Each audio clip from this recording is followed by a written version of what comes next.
for those that didn't hear, 7:30 at the soonest, so at least 30 minutes, possibly more.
Mic check, 1, 2, 3. 1, 2, 3, 4, 5, 6, 7, 8, 9, 10.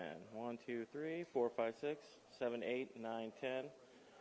1, 2, 3, 4, 5, 6, 7, 8, 9, 10. Mic check, 1, 2, 3. 4, 5, 6, 7, 8, 9, 10. Good with that? 1, 2, 3, 4, 5, 6, 7, 8, 9, 10. 1, 2, 3, 4, 5, 6, 7, 8, 9, 10. Everybody good? Keep going. 1, 2, 3, 4, 5, 6, 7, 8, 9, 10. 1, 2, 3, 4, 5, 6, 7, 8, 9, 10. Check 1, check 2, check 3, 4, 5, 6, 7, 8, 9, 10. And it's for you guys coming in, 7:30 is the earliest start time for this now, so you guys are all aware. We good? Everybody? We'll do another check in about 15. Keep going. 1, 2, 3, 4, 5, 6, 7, 8, 9, 10, 11, 12. 1, 2, 3, 4, 5, 6, 7, 8, 9, 10. 1, 2, 3, 4, 5, 6, 7, 8, 9, 10. Check, check. 1, 2, check, check, check. 1, 2, 3, 4, 5, 6, 7, 8, 9, 10. Check, check, check. 1, 2, check, check, check, check. Check, check, check. 1, 2, 3, 4, 5, 6, 7, 8, 9, 10.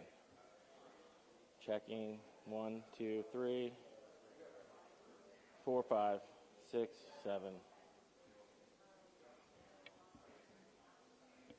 We'll come back up in about 10 or 15 for another one.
check, check, check. 1, 2, 3, 4, 5, 6, 7, 8. Check, check, check. 1, 2, 3, 4, 5, 6, 7, 8, 9, 10.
Test, test, test, test.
Check, check, check.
this mic.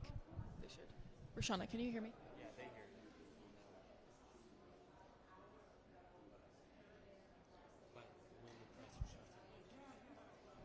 Yes.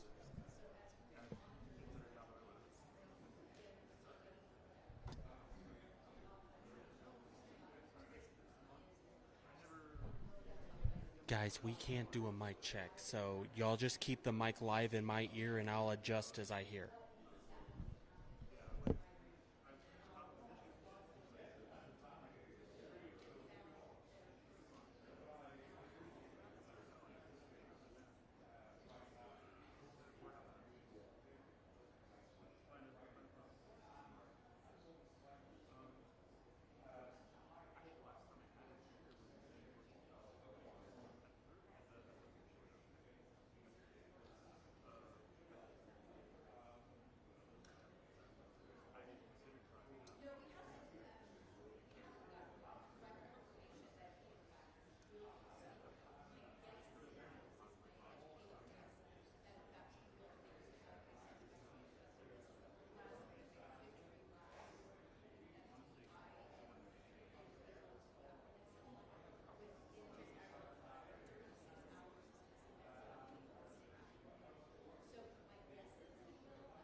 Check 1 2. Check 1 2. Check mic check 1 2 3 4 5 6 7 8 9 10. 1 2 3 4 5 6. We're hoping to get at least a 3-minute warning when they start walking, but we haven't got that yet. So 1 2 3 4 5 6 7. Everybody good? 1 2 3 4 5 6. Good.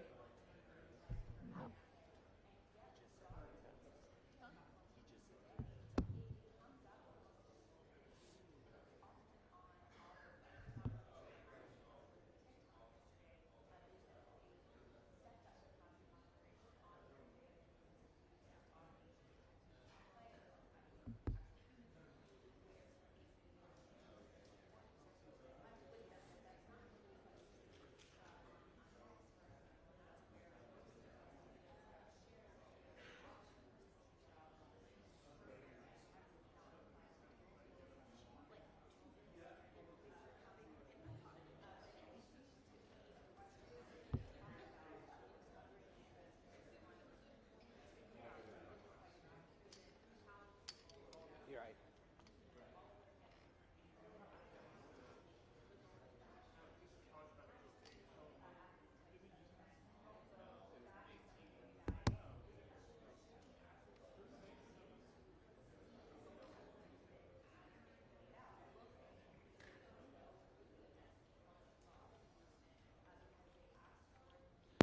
So still no official word on the start time.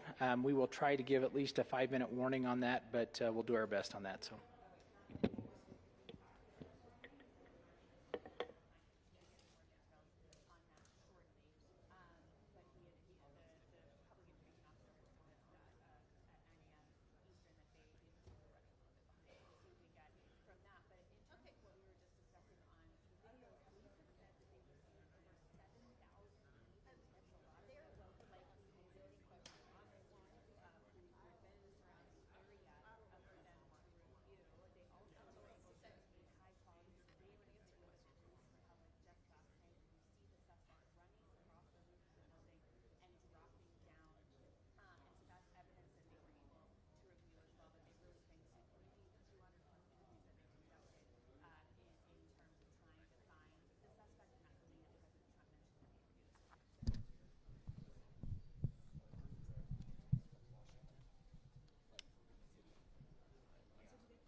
I'm okay. I'm okay.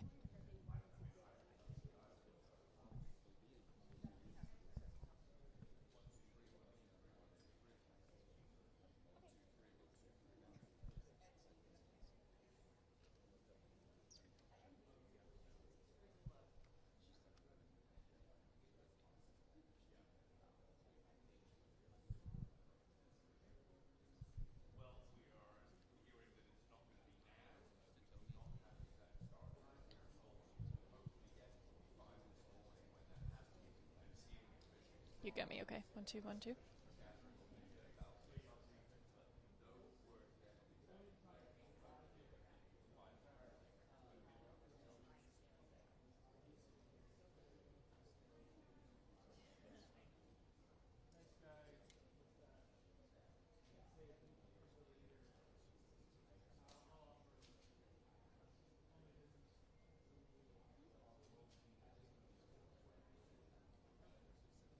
Yeah, that's exactly right. So obviously we know this. It was originally scheduled to begin at 7. It was pushed to 7:30, and then again we just got an additional update from actually the Utah Highway Patrol Public Information Officer, Lieutenant Cameron Roden. He said that they are running a little bit behind, could be a couple more minutes, but he's not entirely sure on the start time here. Now, obviously here in this area, it's been circulating between the different news agencies here, just that information that we just relayed to you regarding the potential identity of this suspect, and of course that they have been found. Expected to speak at this press conference, though, in just a couple minutes is Governor Spencer Cox, the FBI Director Kash Patel, Bo Mason, who is actually the Commissioner of the Utah Department of Public Safety, and FBI Special Agent in Charge Robert Boyles.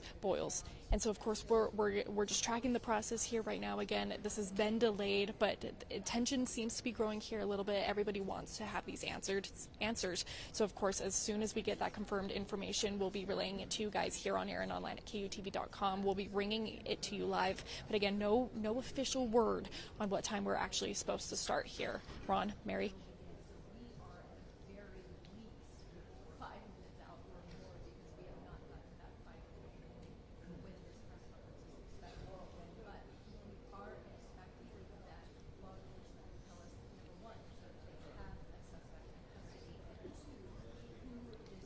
Yeah, that's exactly right. I'm going to have Chris, my photographer here, just pan around a little bit to just show you the kind of media response that has come about this event. Obviously, here in Utah, we covered this event because it's local. This happened here at our home. But of course, this is some big national and international news. So we are, of course, bringing you all of that coverage too. And so are various different media sources from across the world here. So definitely quite the turnout here this morning. And again, we're all just waiting for that press conference to begin.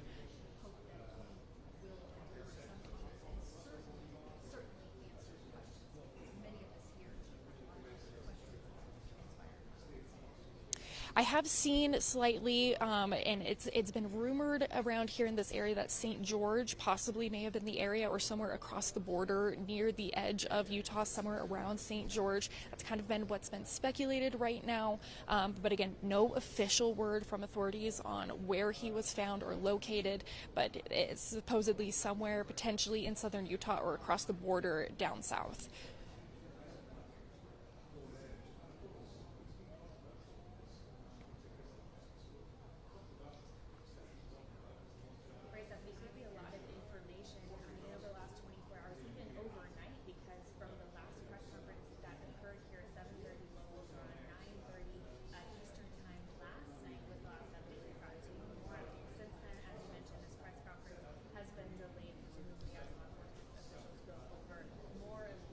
Yeah, absolutely.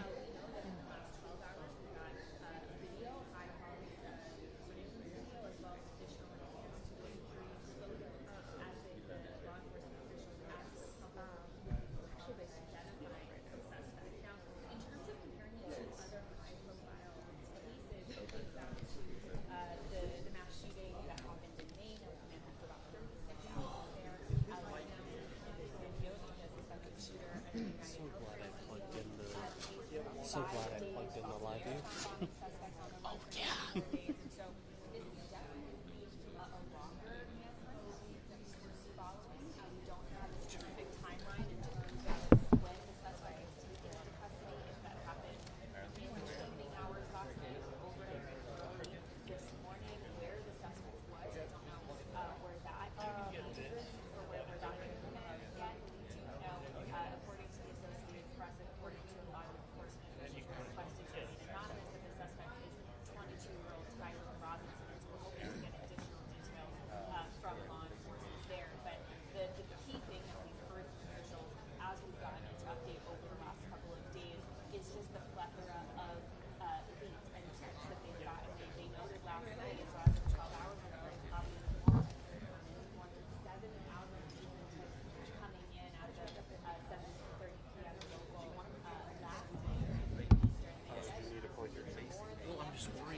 Oh, mine was at like 40. I didn't bring a longer cable, so I'm like, Yep. I was like, oh, I got the long cable. I'm good. Only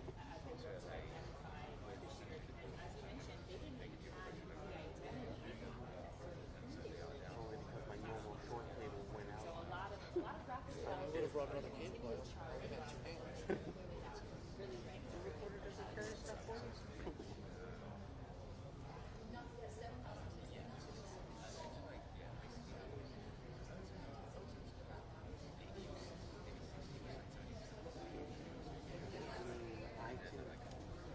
She's standing right in front of the podium. I can keep it this way, but I can't.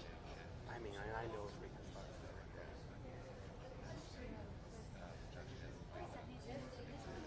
We can't move or else we're just losing our spot. I'll keep it there. I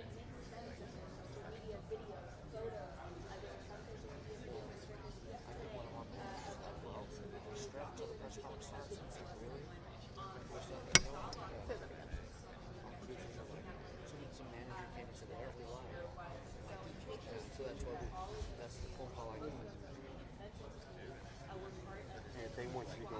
just have to stand right there.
Check 1 2. Mic check 1 2 3 4 5 6 7 8 9 10.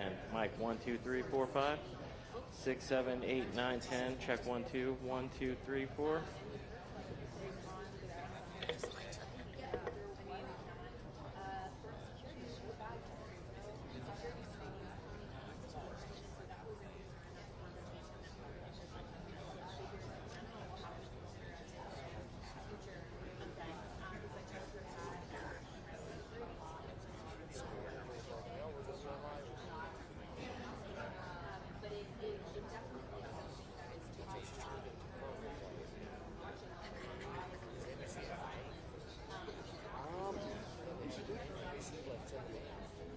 Yeah. We get it confirmed?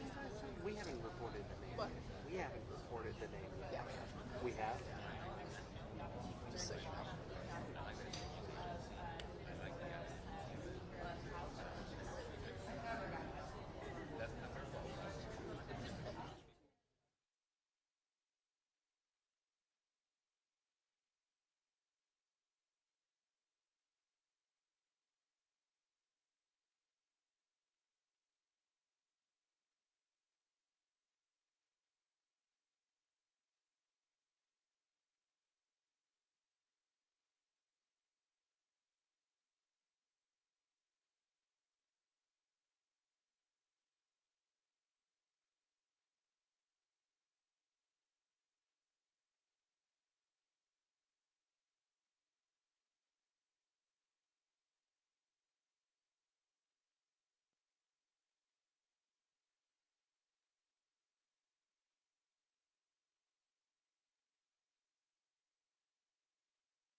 Okay, can you hear me now? Okay, there we go. Sorry, things are very fluid this morning, obviously, with this new information coming in, and obviously we're here just waiting for this press conference to officially begin. But again, no official word on a start time yet. We were originally supposed to start at 7, pushed to 7:30, and of course now it is 7:52, so we're nearing 8 o'clock now.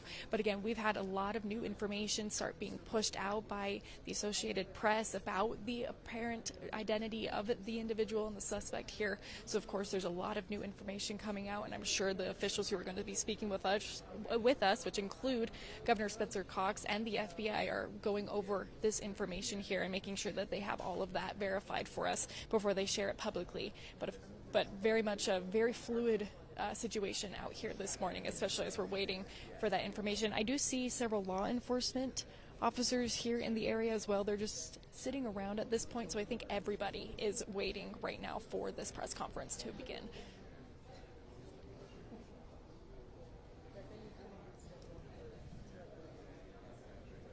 Sorry, give me 1 second. It seems like something may be beginning. Hello, hello, testing, testing. Hi, everyone. We are 4 minutes out from starting the press conference. Thank you.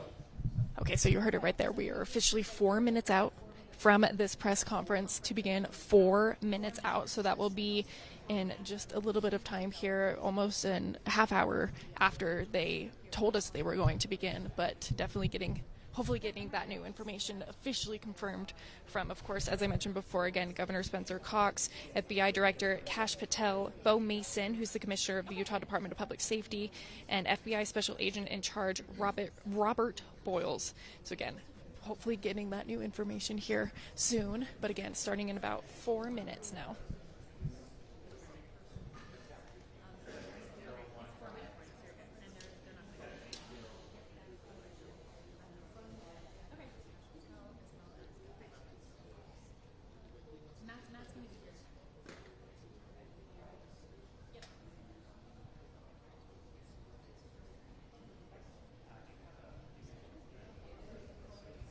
Yeah, that's exactly right. As much as we see and also we see what is posted online and what other sources say, it is very, very important for the integrity of our reporting to make sure we have those verified sources. So while we are saying this information, we do want to make it very clear that we have not had this confirmed from anybody here at this press conference here. This has all just been speculation being posted online at this point. But again, we're hoping to get that confirmed information and bring it to you guys here live.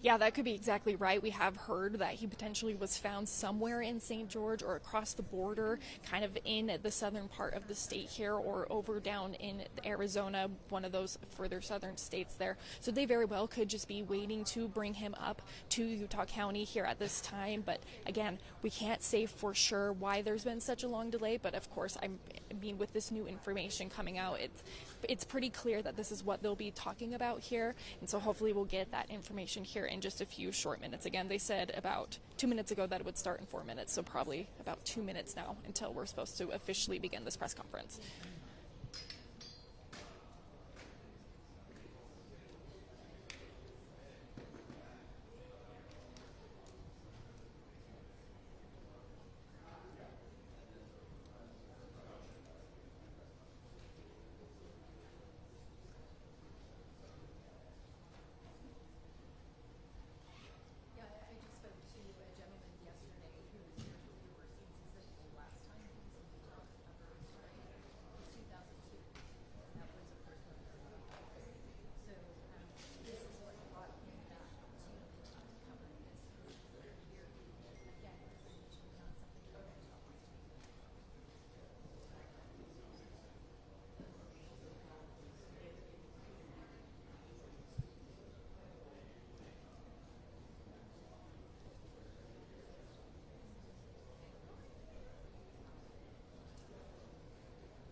Yeah, absolutely. The entire campus is closed off right now. Obviously, we are inside a building right now, so they've opened up this section for media to come in for this press conference here. I just had my photographer, Chris, walk down the hallway a little bit to see if he can see any of the officials coming. It seems like everybody is gearing up. Again, there's a couple, looks like FBI agents and Department of Public Safety officers here also waiting for this press conference to begin. So it should begin just any moment now. Again, we're about half hour late from the new start time. They told us, they originally told us 7, moved it to 7:30, and now have pushed it. Now this past, we're 2 minutes almost till 8 at this point here. But I think this also goes to show just how fluid an investigation can be. Obviously, we all want to have these answers. We all want to know what exactly took place here, but sometimes we don't have those facts right away, and it does take a couple days and potentially weeks and months to truly fully understand the scope of this investigation. And they've done hard work over the past several days to bring these answers to us, and hopefully we'll be able to get those confirmation or confirmed details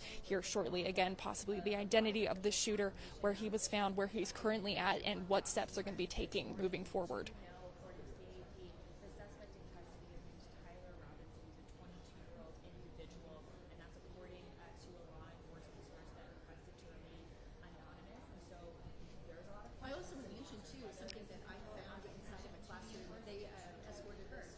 Yes, so we know, I do know that they're going to be lining up. It's currently to my left is where all the officials will be lining up, and they'll obviously go one by one and speak at the podium here. But it looks like they may be walking down, should be walking down a hallway here, just in this building. We're in the science building on, again, University, or Utah Valley University's campus here. So hopefully, again, here in a couple minutes, everybody's standing. The officers with the Department of Public Safety are standing at this point. So hopefully we should be seeing, it does look like we actually have security up above us as well too, so definitely keeping this area a little bit protected too as we're waiting for these obviously very high and important officials in our government, state and federal, as they make their way here to where they're going to be speaking with us.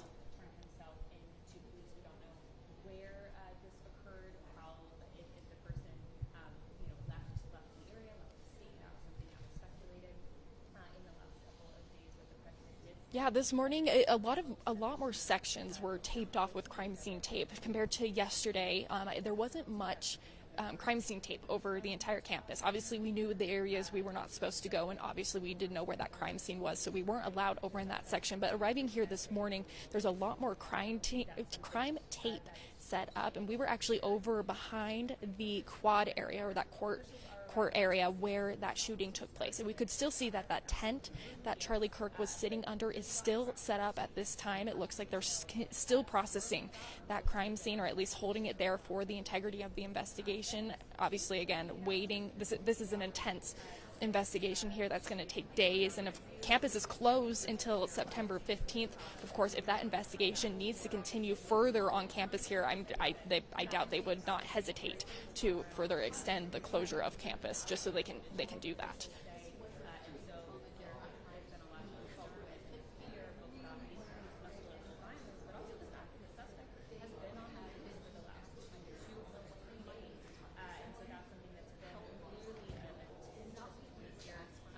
Yeah, I got you. That's starting, but it looks like the seems like the cover gives the updated.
Yeah, good morning. It looks like we just had some officials potentially walk in here. Lieutenant Cameron Roden with Utah Highway Patrol, who's been the media coordinator for most of this, is also back here in this room. It seems like potentially some officials may be walking down the hallway now. I can see a couple of photographers running and taking some photos. So I think we are just about ready to get started here. Again, speaking today includes Governor Spencer Cox and a couple other officials. We have one from the Department of Public Safety located here in Utah, and it looks like they are coming. So I'm going to step out of the way here and allow Chris, my photographer here, to kind of pan around and show you as these officials make their way in here and begin this press conference.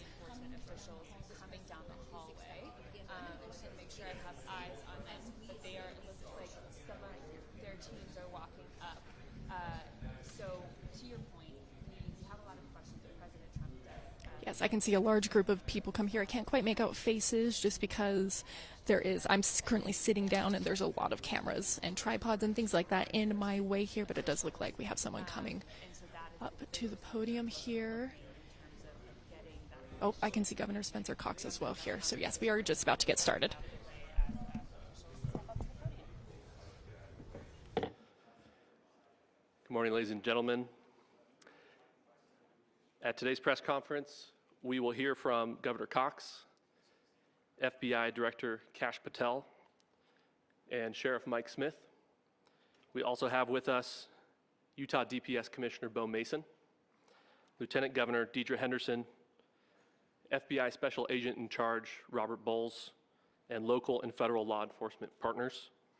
Following the remarks today, Governor Cox, Director Patel, and Commissioner Mason will take questions. Thank you.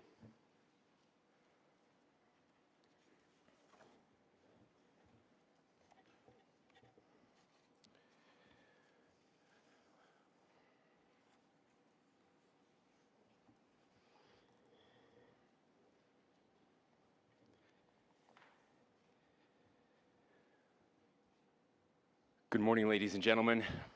We got him. On the evening of September 11th, a family member of Tyler Robinson reached out to a family friend who contacted the Washington County Sheriff's Office with information that Robinson had confessed to them or implied that he had committed the incident. This information was relayed to the Utah County Sheriff's Office and scene investigators at Utah Valley University. This information was also conveyed to the FBI. Investigators reviewed additional video footage from UVU surveillance and identified Robinson arriving on UVU campus in a gray Dodge Challenger at approximately 8:29 a.m. on September 10th, in which he is observed on video in a plain maroon t-shirt, light-colored shorts, a black hat with a white logo, and light-colored shoes. When encountered in person by investigators in Washington County on September 12th, in the early morning hours, Robinson was observed in consistent clothing with those surveillance images. Investigators interviewed a family member of Robinson who stated that Robinson had become more political in recent years. The family member referenced a recent incident in which Robinson came to dinner prior to September 10th, and in the conversation with another family member, Robinson mentioned Charlie Kirk was coming to UVU. They talked about why they didn't like him and the viewpoints that he had. The family member also stated Kirk was full of hate and spreading hate. The family member also confirmed Robinson had a gray Dodge Challenger. Investigators identified an individual as the roommate of Robinson. Investigators interviewed that roommate, who stated that his roommate, referring to Robinson, made a joke on Discord. Investigators asked if he would show them the messages on Discord. He opened it and showed several messages to investigators and allowed investigators to take photos of the screen as each message was shown by Robinson's roommate. These photos consisted of various messages, including content of messages between the phone contact name Tyler with an emoji icon and Robinson's roommate's device. The content of these messages included messages affiliated with the contact Tyler, stating a need to retrieve a rifle from a drop point, leaving the rifle in a bush, messages related to visually watching the area where a rifle was left, and a message referring to having left the rifle wrapped in a towel. The messages also refer to engraving bullets and a mention of a scope and the rifle being unique.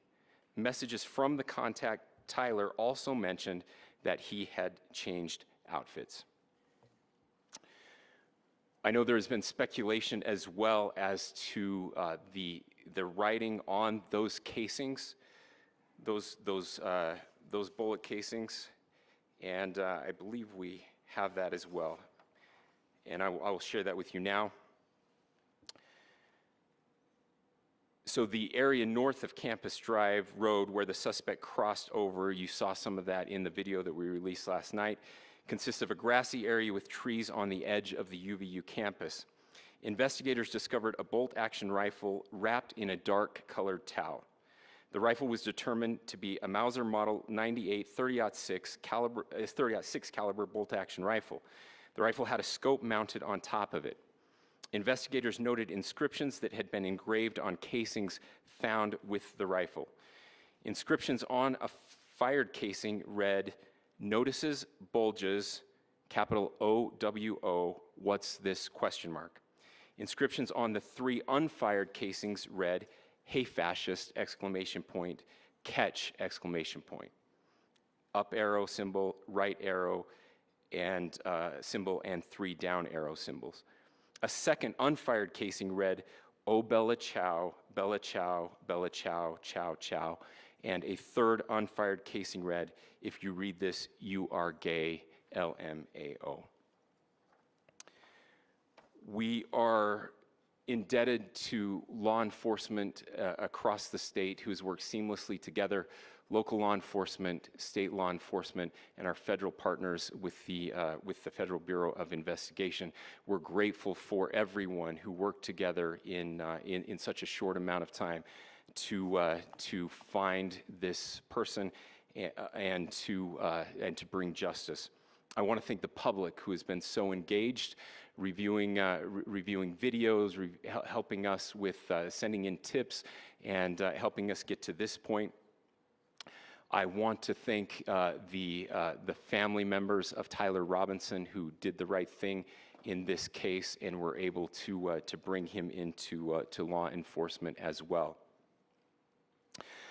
I especially want to thank the family of Charlie Kirk, Erica, Charlie's parents, his children. I want us to be thinking of them as we bring justice in this case. They will be involved in that justice. We will be working very closely with them as we move through this process as well.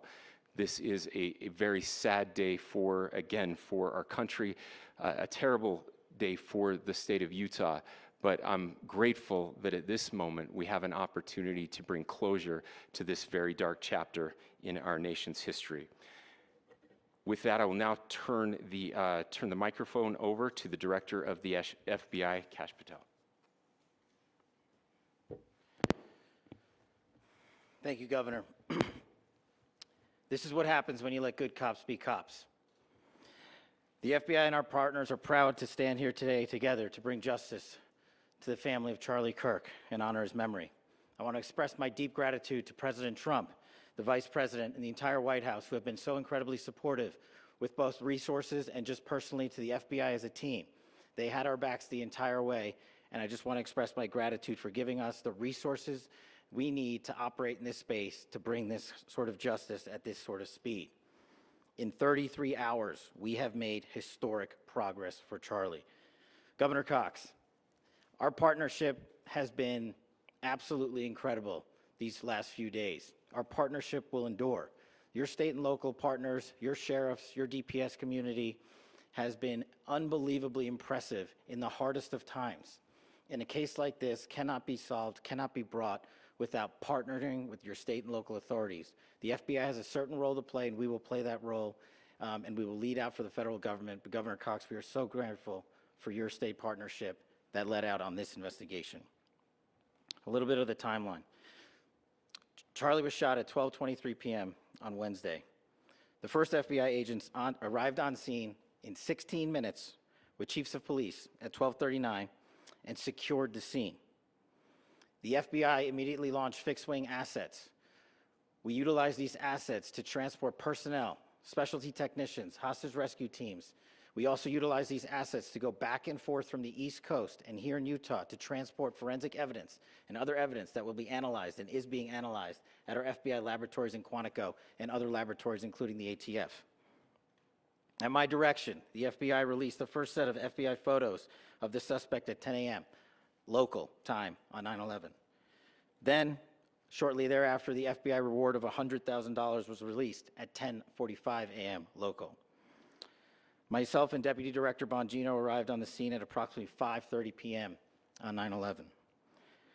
The governor led a press conference last night at approximately 8 p.m., where at my direction, the FBI released a never-before-seen video of the suspect. We also released new images to the public of the suspect. And just last night, the suspect was taken into custody at 10 p.m. local time. In less than 36 hours, 33 to be precise, thanks to the full weight of the federal government and leading out with the partners here in the state of Utah and Governor Cox, the suspect was apprehended in a historic time period. And I want to highlight what Governor Cox said. This would not have been possible without you, the media, and you, the public. That's why we went so public, so fast, and we're so transparent, and we're committed to that transparency. The crime scene, just a little bit there. It is a large crime scene. State and local authorities, along with federal authorities, processed that crime scene quickly. And I even had the ability to walk through that crime scene and walk through the steps the suspect took to learn more about what was needed and what resources we needed to bear to create a full picture for the FBI and leadership back in Washington. Furthermore, thankfully to state and local partners, forensic evidence has been seized and continues to be garnered. Forensic evidence has already been evaluated at FBI laboratories in Quantico and state and local authorities here. We will continue to process evidence as we see it, as we collect it, and we will continue to deliver to Governor Cox and his team. Last night, we had a total of approximately 7,000 leads. As of this morning, thanks to your great work, we have over 11,000 leads that were called in to the FBI. And we are running out every single lead that we can. Every one of those leads will be run out. The arrest is a testament to the dedication of good law enforcement being great and partnerships in law enforcement, which I've tried to highlight as my tenure as the director of the FBI. There is no better relationship for law enforcement than the FBI to partner with state and local authorities, and you've seen it here in these last few days. The FBI Salt Lake field office, along with our offices in LA, Phoenix, Denver, San Antonio, Las Vegas, Pittsburgh, Buffalo, our headquarters component in Quantico, all participate in the FBI. I want to express my deep gratitude to the employees of the FBI, the men and women, the evidence response team tacticians, the special operators, the agents, the support staff. You have done monumental work in historic time when the public, who had a right to demand such an expeditious solving of an investigation, the FBI answered that call diligently, critically important to our nation, and we delivered. And I'm proud to be their leader, and I'm proud to be the director of the FBI. This is a very much an ongoing investigation, as the governor said, and we will continue to work with state and local authorities to develop the investigation, to provide them the evidence they need for their ongoing prosecutions, and we will be here to answer every call they absolutely have, as long as it takes, for as long as we need to find and apprehend whatever suspects were involved in this crime. Lastly, to my friend Charlie Kirk, rest now, brother. We have the watch, and I'll see you in Valhalla.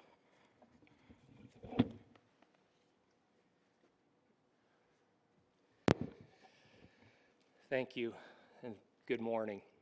I would just like to take a few minutes as the sheriff to express my gratitude for everybody who has played a part in this investigation. As you know, it's been a vast, a complicated, and a very, very fast-paced investigation. You're looking at people standing up here who are running on, if they got an hour's sleep in the last couple of days, they're probably lucky. It has been very taxing. It has been so impressive, speaking on behalf of the local law enforcement, to see the cooperation that we've seen in this type of case. Across the state, sheriffs, chiefs, our state partners have stepped up and have come to the call on anything that we needed. Our county chiefs have been phenomenal.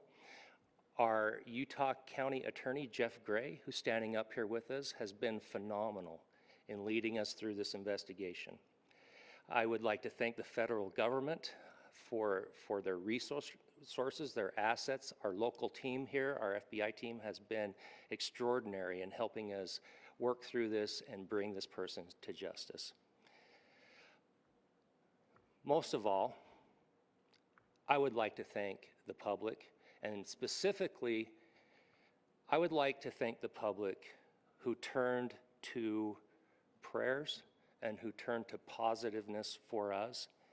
I would like to thank them on behalf of the law enforcement community because we needed those prayers. That's what we needed to get through this. We needed your support, and you gave it to us. We needed your patience, and you gave it to us. And I would like to thank you for the Kirk family because that's what they need, is your support and your prayers, and that will get us through all of this. So thank you everybody for everybody that have stepped up. We've had such a phenomenal response to this. Thank you.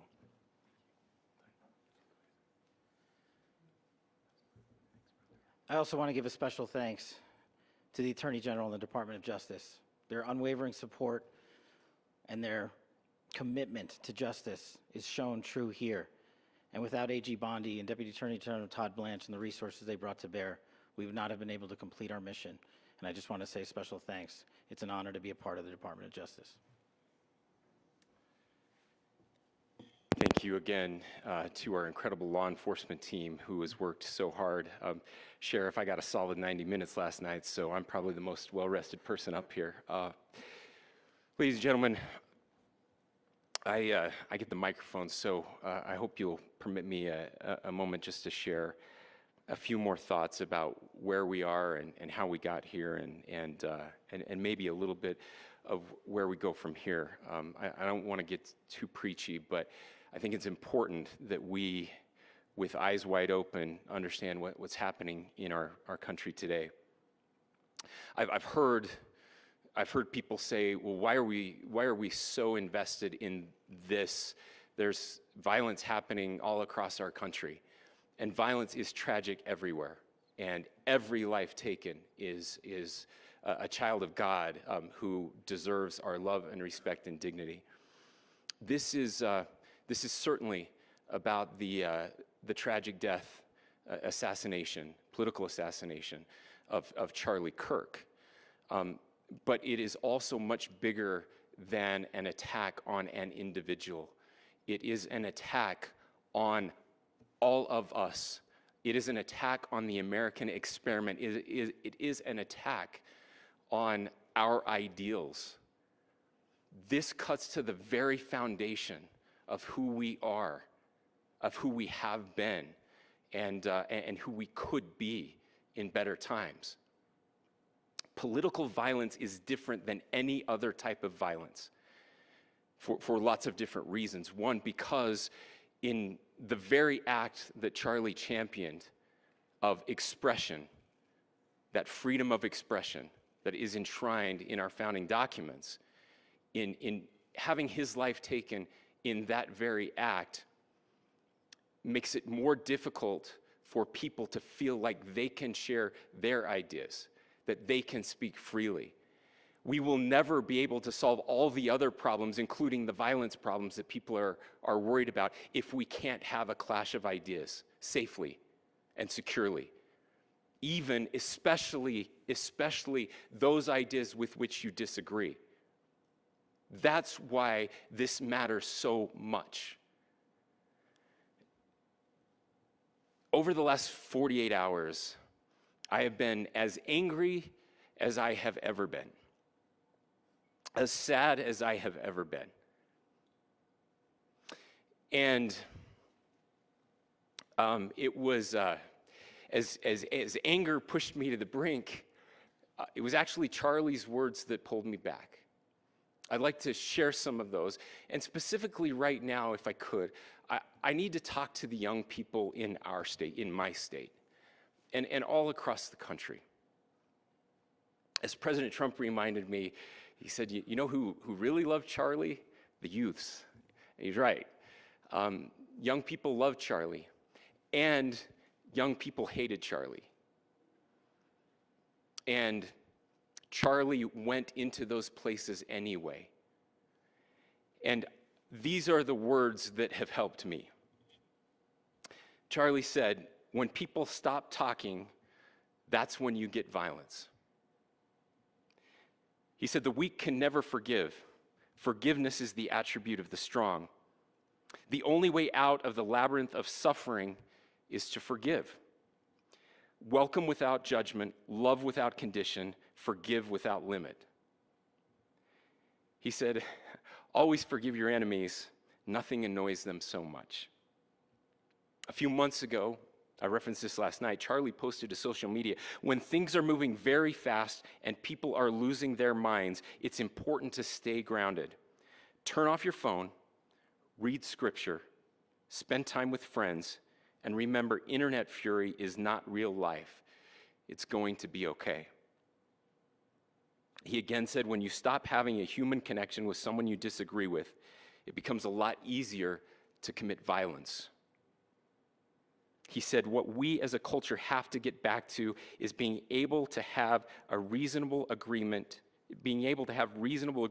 where violence is not an option. Now, again, to my young friends out there, you are inheriting a country where politics feels like rage. It feels like rage is the only option.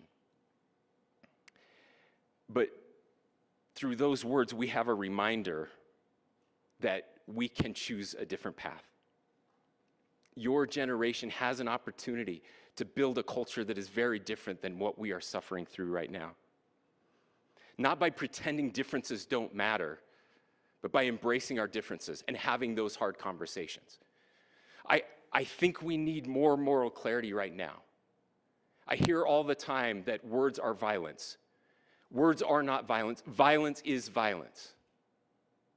And there is one person responsible for what happened here. And that person is now in custody and will be charged soon and will be held accountable. And yet, all of us have an opportunity right now to do something different. I want to thank my fellow Utahns. This bad stuff happens. For 33 hours, I was praying that if this had to happen here, that it wouldn't be one of us. That somebody drove from another state, somebody came from another country. Sadly, that prayer was not answered the way I had hoped for, just because I thought it would make it easier on us if we could just say, hey, we don't do that here. And indeed, Utah is a special place. We lead the nation in charitable giving. We lead the nation in service every year. But it did happen here. And it was one of us. But I want you to look at how Utahns reacted the last 2 nights. There was no rioting. There was no looting. There were no cars set on fire. There was no violence. There were vigils and prayers and people coming together to share the humanity. And that, ladies and gentlemen, I believe is the answer to this. We can return violence with violence. We can return hate with hate. And that's the problem with political violence, is it metastasizes, because we can always point the finger at the other side. And at some point, we have to find an off-ramp, or it's going to get much, much worse. But see, these are choices that we can make. History will dictate if this is a turning point for our country. But every single one of us gets to choose right now if this is a turning point for us. We get to make decisions. We have our agency. And I desperately call on every American, Republican, Democrat, liberal, progressive, conservative, MAGA, all of us to please, please, please follow what Charlie taught me. I'll just conclude with with words I share often from a friend and author, Yuval Levin, who was asked if he was optimistic about our country, and he said, "I'm not optimistic." He said, "I hate optimism." Like, that sounds bad. But he said, optimism is a vice. It's this idea that good things are just going to happen. And he said, in the history of the world, good things have never just happened. He says, I'm not optimistic, but I am hopeful. And hope is the virtue that sits between the vices of optimism and pessimism.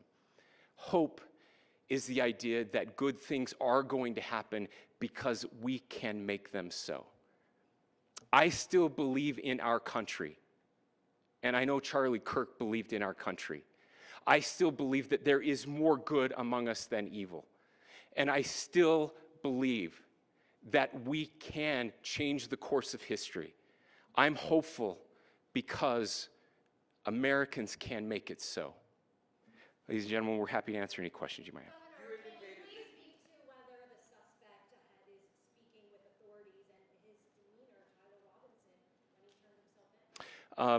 I cannot speak to that right now.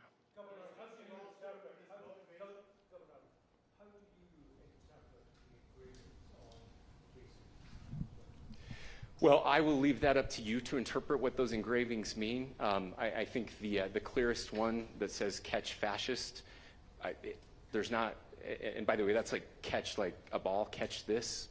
That's I think that speaks for itself.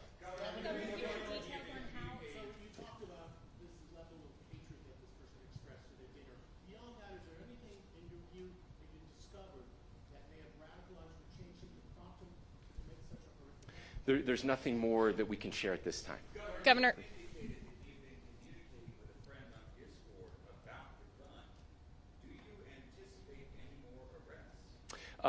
We do not at this time have any information that would lead to any additional arrests. Yes.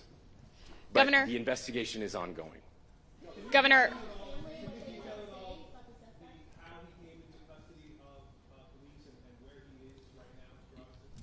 Yes, so right now, Mr. Robinson has been booked into the Utah County Jail.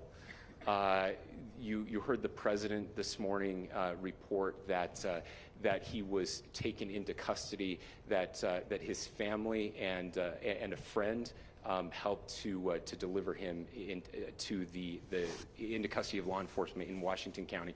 For those of you that don't know where Washington County is, it is the southwesternmost part of the state of Utah. It's about a 3.5 to 4 hour drive from here, where we are right now, and that's where he lived and where they turned him in.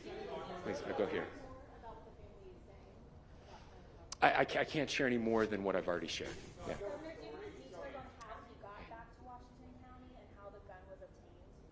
So how we obtained the gun? The gun was found here.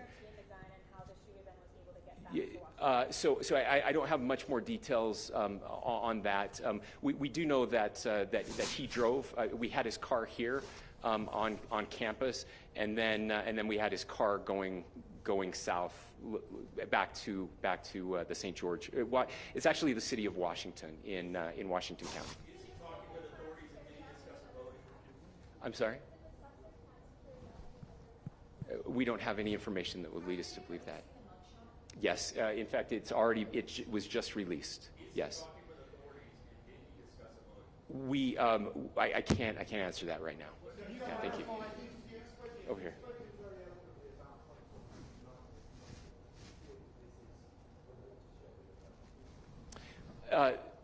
I absolutely believe that this is a watershed in American history. Yes. The question is, what kind of watershed? And that chapter remains to be written. Is this the end of a dark chapter in our history, or the beginning of a darker chapter in our history? Look, I mean, if you look at true political assassinations in this country of someone of this stature, this feels a lot like the late 60s, and having one so gruesomely displayed on camera in all of our hands and in all of our pockets. We are not wired as human beings biologically, historically. We have not evolved in a way that we are capable of processing those types of violent imagery. And by the way, we've seen another one with a gruesome stabbing very recently that went viral. This is not good for us. It is not good to consume. Social media is a cancer on our society right now. And I would encourage, again, I would encourage people to log off, turn off, touch grass, hug a family member, go out and do good in your community. That is happening, and it's happening organically.